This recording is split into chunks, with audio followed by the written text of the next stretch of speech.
Making a return as the head of the ANC, President Cyril Ramaphosa will now lead the ANC for another 5-year term. He beat his competitor for this position, former Health Minister Dr Zweli Mkhize.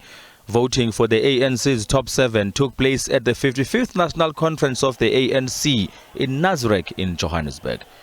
Cyril Ramaphosa's political credentials go a long way in the ANC. Before assuming the top seat of the party, Ramaphosa had served in the National Executive Committee for 26 years. After the unbanning of the ANC, he was elected as the party's Secretary General during the presidency of Nelson Mandela in 1991. In his term as Secretary General, Ramaphosa also served as a chief negotiator during the CODESA talks. Post the democratic election in 1994, he was elected as chairperson of the Constitutional Assembly, responsible for drafting the new supreme law of the country. After being away from politics from 2014 to 2018, he was appointed deputy president of one of the oldest liberation movements on the African continent. I thought that people would be interested in asking that question before 1989. In 1989, as we all remember, communist regimes in Eastern Bloc countries collapsed. He then went on to become president of the ANC and the 5th president of a democratic South Africa in 2018.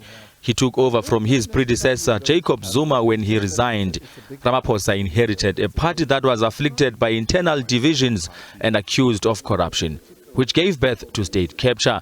He undertook to root out corruption in government and renew his political home.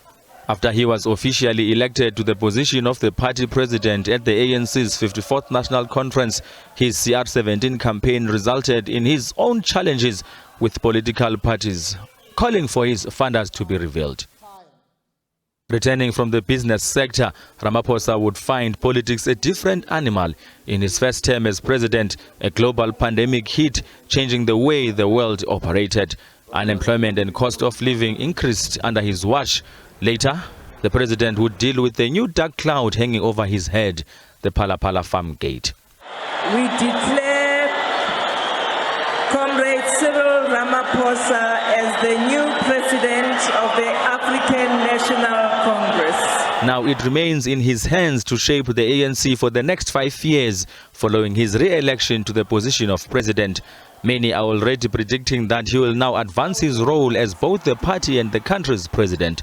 The ANC is set to hold its birthday celebrations known as the January 8th statement next year in the Free State. Abongile Dumako, SABC News, Johannesburg.